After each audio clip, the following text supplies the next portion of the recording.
আসসালামু আলাইকুম এভরিওয়ান।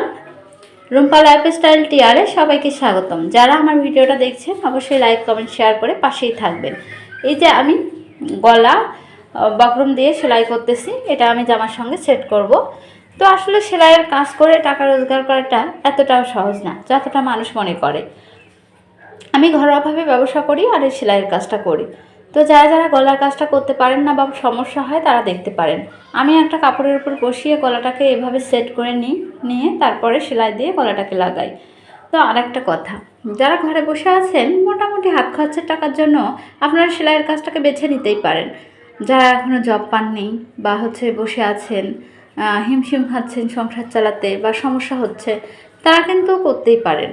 কেননা কাজটা খুব খারাপও না। যাই হোক, মেয়ে মানুষের তো বেশি টাকা লাগে না, হাত খরচের টাকা হয়ে যায়। তো দেখতেই পাচ্ছেন জামাতে বসিয়ে আমি ফিটটাকে যাতে বক্রমের ওপর না ওঠে সেই পর্যায়ে সেলাই করে নিচ্ছি। এরকম করে সেলাই করে নিতে হবে। সুচটা যদি বক্রমের উপরে ওঠে তাহলে কিন্তু সমস্যা। তো এরপর আমি গলাটাকে সুন্দর করে কাটিং করে নিচ্ছি। কাটিং করে নিলে গলার শেপটা অনেক সুন্দর আসে। যারা সেলাই করেন তারা তো জানেন, আর যারা করেন না তারা দেখে নেবেন। তো এবার আমি এটাকে উল্টা পাশে করে সুন্দর করে ফিনিশিং দিয়ে দিচ্ছি। আপনারা আয়রন থাকলে আয়রন দিয়ে করে নিতে পারেন। দেখেন কত সুন্দর হয়েছে গলাটা। এবার আমি পেছন গলাটাকেও সেম একই প্রসেসে করে নেব। বক্রমটা উল্টা পাশে আর জামাটা থাকবে সবসময় সিধা পাশে। তো দেখতেই পাচ্ছেন আমি আবার লাগাই নিচ্ছি। এভাবেই আমি পুরো কাজটা দুইটাই সম্পূর্ণ করব এবং কাটিং করে নেব। তারপর আমি ঘাটটা লাগাবো। এই তো আমার কাটিং করা হয়ে গেল। আমি সাইডগুলো এখন কেটে দিচ্ছি। এখন এটাকে আমি দুইটা অ্যাডজাস্ট করে দুইটাকেই আর কি লাগায় ফেলবো। আমি কাটটা লাগায় ফেলবো।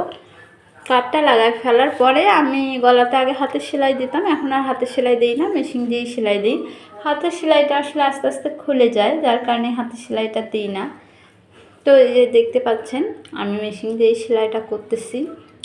তো সেলাইটা করার সময় এই অনেক সুন্দর করে করবেন যাতে দুইটা গলারই শেপ একখানে থাকে। এই হাতাটাতে একটু ডিজাইন হবে, নিচে কুচি থাকবে, যার কারণে আমি ডাবল করে কাপড় নিয়েছি। আর ডাবল করে কাপড় নিলে কুচিটা একটু সুন্দর দেখা যায়, কুচিটা একটু মোটা হয়ে থাকে। তো এই যে দেখতেই পাচ্ছেন মাঝখানে জোড়া দিয়ে নিলাম, ছোট কাপড় তো যাতে কুচিটা ঘন হয়। যত ঘন কুচি দেবেন হাতার নিচে তত হাতাটা সুন্দর দেখা যায়। কাপড়টাকে প্রথমে আমি দুই ভাঁজ করে নিচ্ছি। এরপরে তো যত ঘন করে দেওয়া যায় আমি সেলাইটা তত ঘন করে দিচ্ছি। যতটা দেখতেছেন ফাস্ট ফাস্ট, আসলে এতটা ফাস্টও হয় না, কিন্তু আমরা ভিডিওটাকে একটু ফাস্ট করে দিই যার কারণে ফাস্ট বোঝা যায়, কিন্তু কাজটা করতে কিন্তু অনেক সময় লাগে। ধরেন 1 ঘন্টার একটা কাজ, সেটা 5 মিনিটে 8 মিনিটে দেখাতে হয়, তাহলে ভাবেন কিভাবে দেখাইতে হয়। এই দেখতেই পাচ্ছেন কত ঘন কুচি করে আমি দিচ্ছি। এত ঘন দেওয়ার কারণে কুচিটা কত সুন্দর লাগছে। এখন আমি হাতার নিচে লাগিয়ে ফেলবো। তো হাতার নিচে লাগানোর সময় আমি খেয়াল করবেন যাতে কুচিগুলো এলোমেলো না হয়, সুন্দর করে হাতাতে লাগাবেন। দেখবেন হাতাটা কত সুন্দর লাগবে, আপনারা দেখতেই থাকেন হাতাটার ফাইনাল লুক। তো এটা একটা নায়রা কাটিং জামা। নায়রা কাটিং জামা যদি কেউ বানাতে না পারেন বা ভিডিও দেখতে চান অবশ্যই কমেন্ট করবেন, আমি কাটিং ভিডিওটাও দিয়ে দেবো। এটাতে আমার কাটিং ভিডিওটা নাই, স্কিপ করে গেছে। তো ওই দেখতেই পাচ্ছেন এখন কতটা সুন্দর দেখা যাচ্ছে হাতাটা। আসলে একটু ডিজাইন করলেই লুকটা অনেক চেঞ্জ হয়ে যায়। দেখেন কতটা সুন্দর হয়েছে।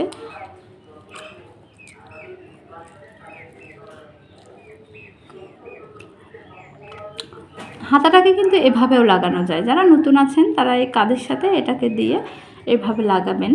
তো আসলে কি সেলাইয়ের পরেও লাগানো যায়, অনেকেই বুঝতে পারে না, কম বেশি হয়। যারা নতুন আছেন তারা এভাবে লাগাতে পারেন, আমি এভাবে লাগাই না। তো আপনাদের সুবিধার্থে দেখানোর জন্য আমি এভাবে লাগালাম। মাঝখান থেকে ধরে দুই পাশে লাগাবেন, তাহলে কোনো দিকে কম বেশি হলে সেটা সাইডে হবে আর কি, এক পাশে বেশি বা এক পাশে কম হবে না, দুই পাশে আর কি সমানভাবে হবে। যার কারণে হাতার মিডল পয়েন্টে আর কাঁধের মিডল পয়েন্টে আপনারা কাজটা শুরু করবেন, দুই পাশে করবেন। এতে যদি কেউ জামাটা বলে যে ঢিল করে দেন বা টাইট করে দেন তাহলে আর কি সমস্যা হয় না। তাহলে ধরেন দুই পাশেই আপনি সেলাই দিয়ে একটু টাইট বা ঢিল করা যায়। তো যাই হোক, এই সেলাইয়ের নিচে আমার কাপড় পড়ে গেছিলো যার কারণে একটু খুলতে হচ্ছে।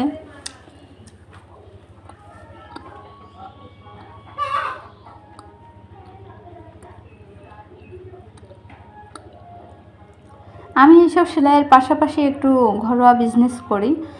কিছু কাপড় উঠাইছি, সেগুলো বিক্রি করি। তাতে ধরেন আমার হাত খরচের টাকা হয়ে যায়, প্লাস কিছু সেভিংসও হয়ে যায়। আমি সেলাই মেশিন থেকে মাসে বেশি টাকা রোজগার করতে পারি না, আমি খুব কম রোজগার করতে পারি, কারণ আমার ছোট একটা ছেলে আছে, যার কারণে ওর জন্য আসলে বেশি কাজ করতে পারি না। ও যখন ঘুমায় যায় তখন আমি কিছু কাজ করি, তাছাড়া আসলে করতে পারি না। তো এভাবে আমি সেকেন্ড হাতাটাও করে নেব।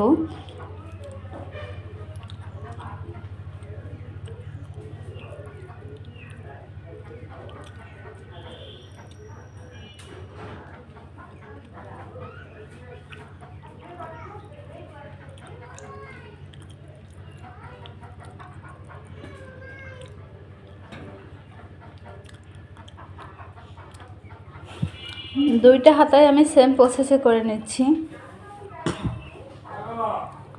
আর এই অন পিসটা আমার বিক্রি করা ড্রেসই, এটা আমিই বিক্রি করেছি। এই ড্রেসটা আসলে আমি বিক্রি করেছি।